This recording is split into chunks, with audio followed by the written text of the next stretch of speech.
Isang mapagpalang baha sa ating lahat, mga kababayan. Bakit tayo nandito lahat? Bakit tayo nagsasakripisyo? Alam natin na ang bawat isa sa atin ay hindi dito taga rito.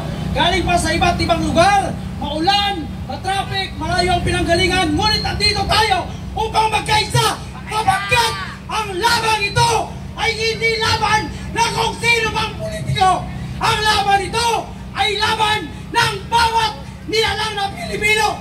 Hanggat hindi tayo magsasalita, hanggat hindi tayo lumaban, hanggat hindi natin ilabas ang ating ninanaig, hanggat hindi natin ipaglaban ang ating karapatan, patuloy tayo na aapakan, patuloy tayo na pangyuyurakan ng mga putang inang galit na politiko sa pwesto at mga magnanakaw.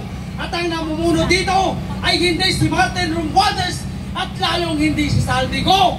Lahat na nangyayari sa ating bansa ay kagagawa nito ng presidente nating Bangag. Ay dapat na matanggal, hindi si Bangag, kundi lahat na mga nakaupo na politikong mga magnanakaw.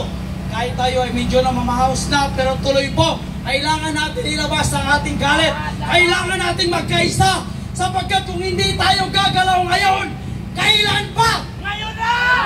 Kung hindi tayo magkakaisa, lalo na yung lahat na nasa social media na mga matatabang, yung mga batang sinasabing Gen Z na matabang lang sa keyboard, lumabas na kayo.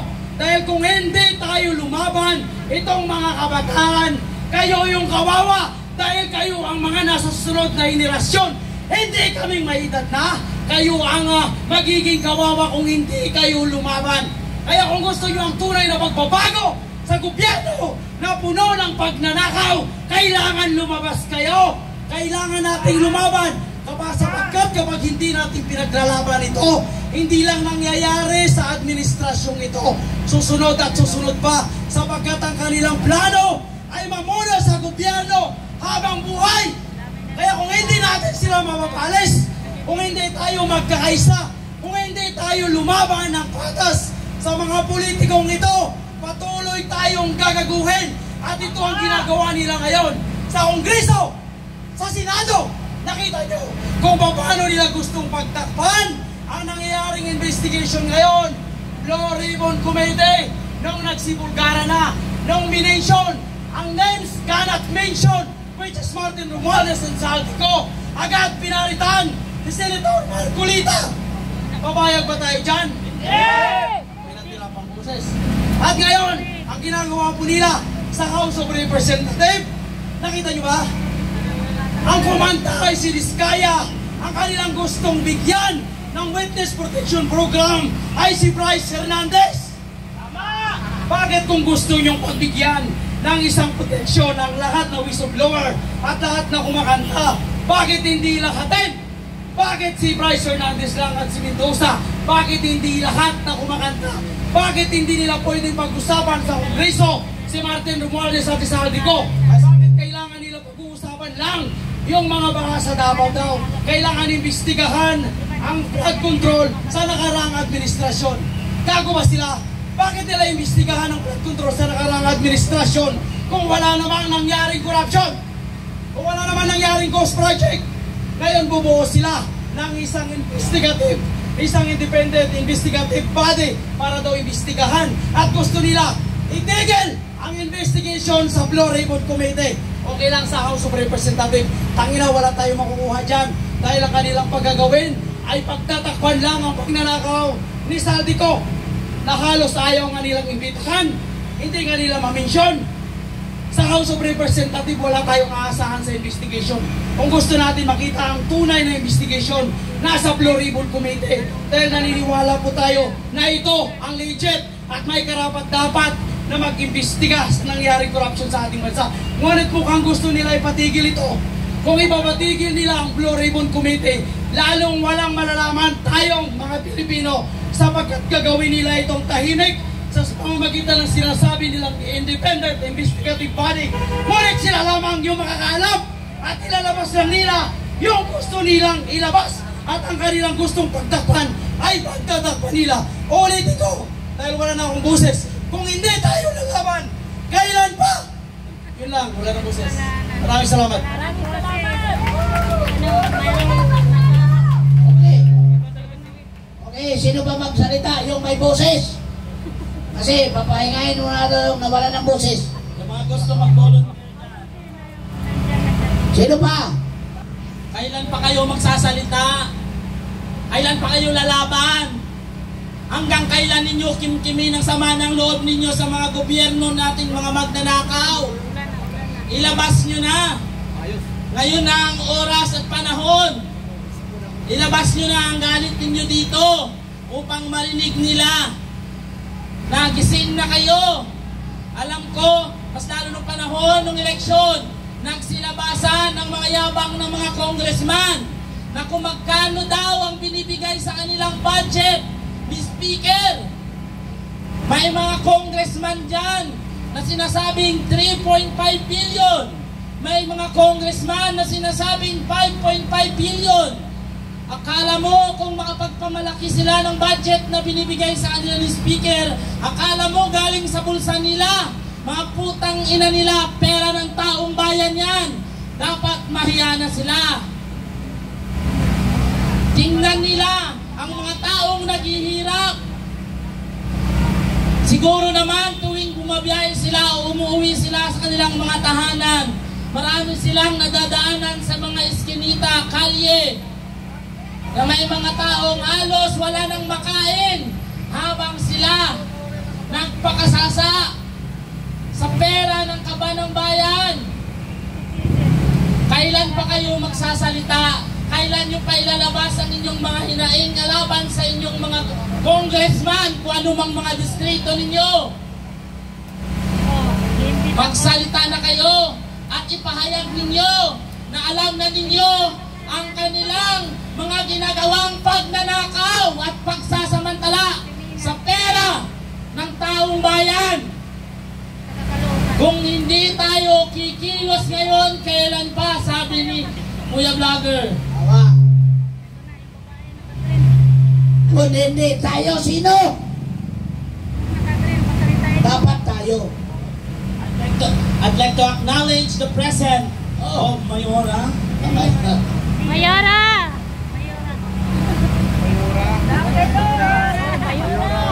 Sino pa magsalita? Si Mayora! Vlogger. Mayora! Ibigay natin yung mga kasama natin, yung mga viewers, yung mga subscribers, ano? Ibigay natin dito. Kapaganda pa daw. Magkwento lang ko sandali. Sa ATM, nakalinya yung mga nag-withdraw. Kasunod ng nasundan niya yung nag-withdraw, isang lola at isang apo.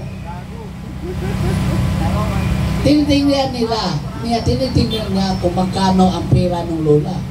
Kasi may nahirapan mag-ano sa ATM. 150 pesos lang ang pera ng lola.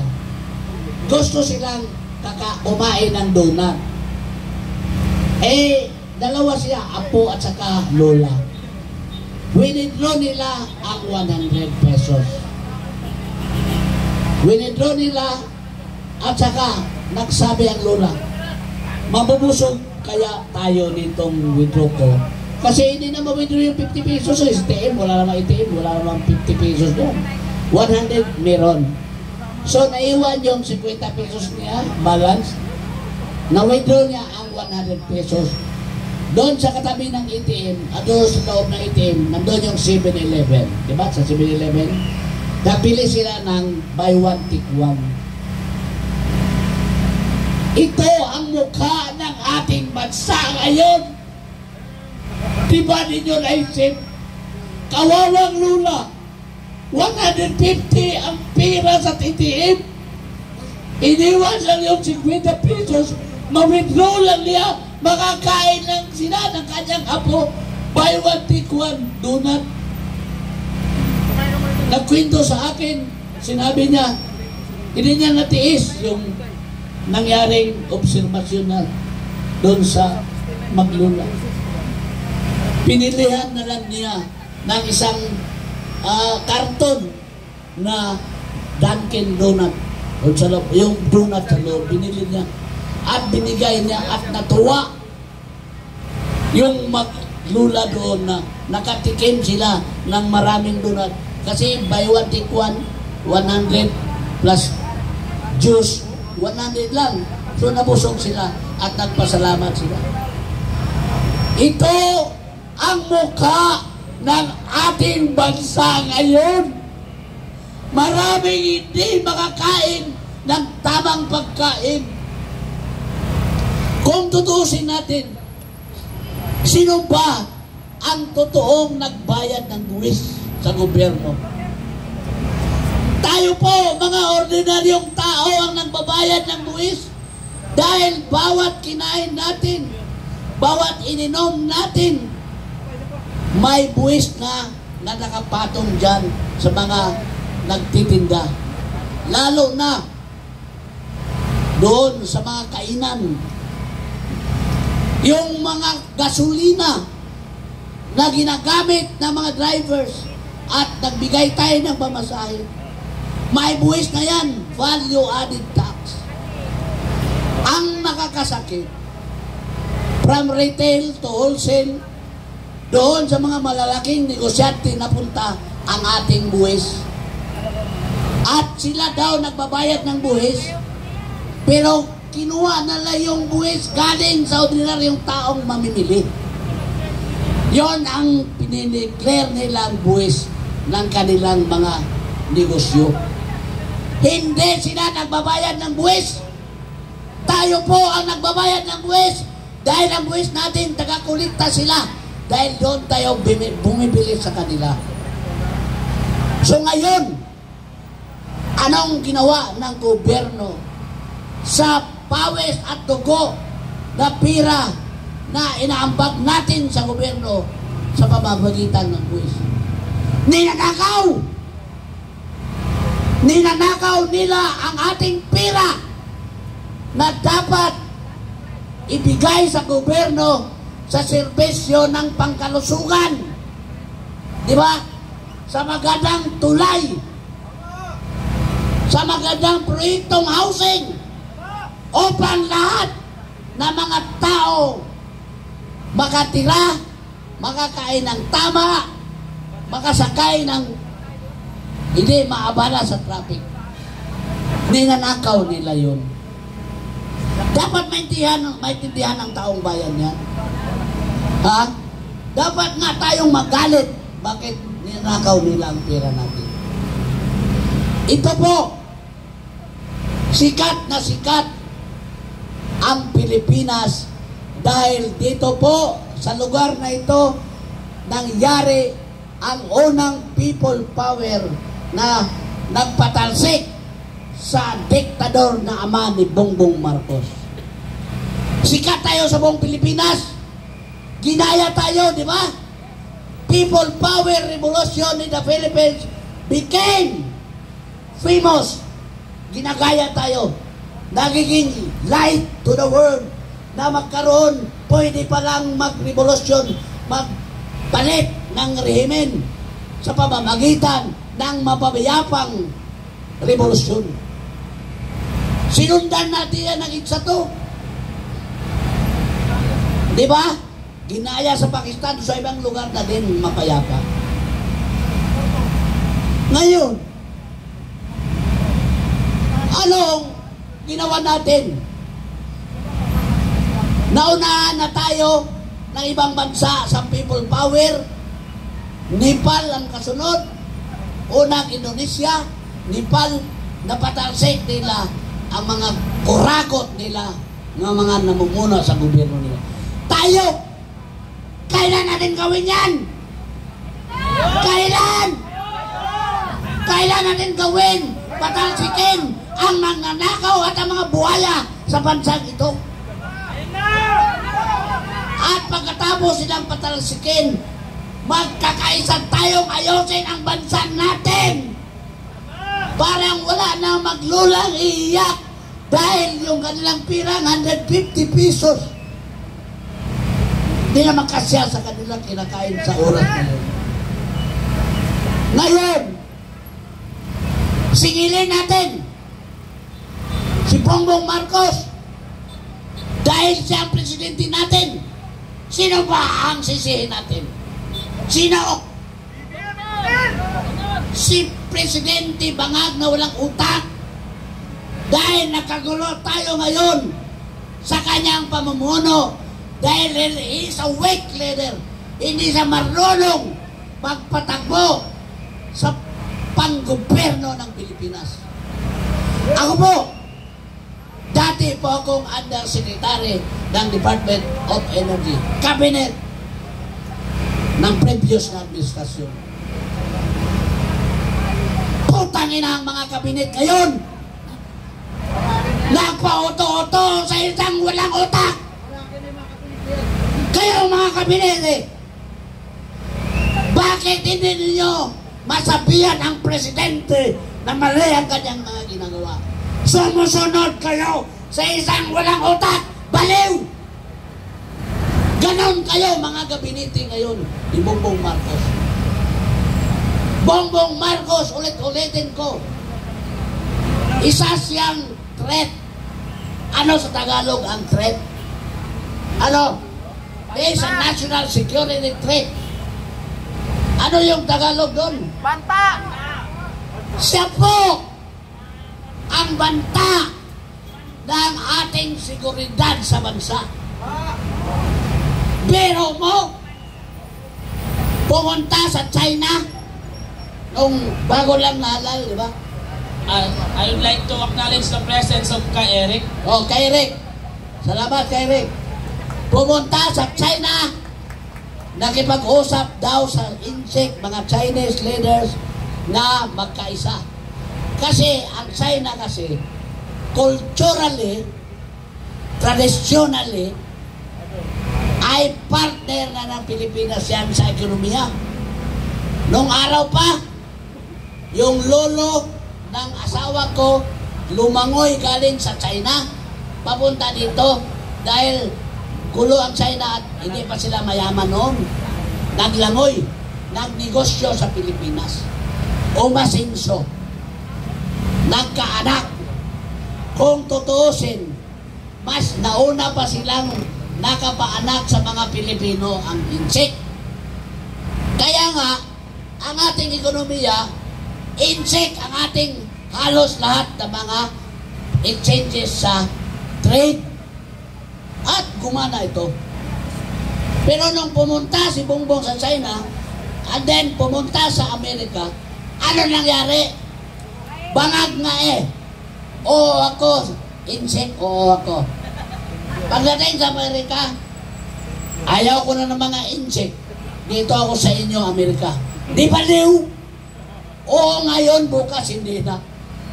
Yan ba mga kabinete ni Bongbong Bangag Marcos ang inyong sinusunod? Walang utak na presidente. Maya kayo.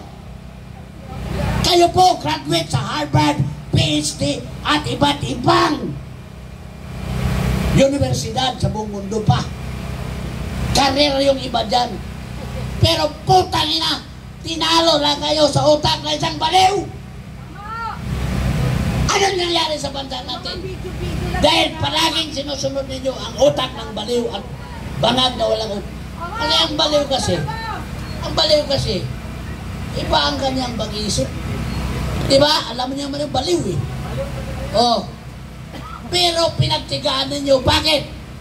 Dahil ba kayo po din ay nakinabang sa pagnanakaw ng pira ng taong bayan? I ask you this, Cabinet of Bongbong Marcos. Ha? Dapat kayong maya dahil mga pamilya ninyo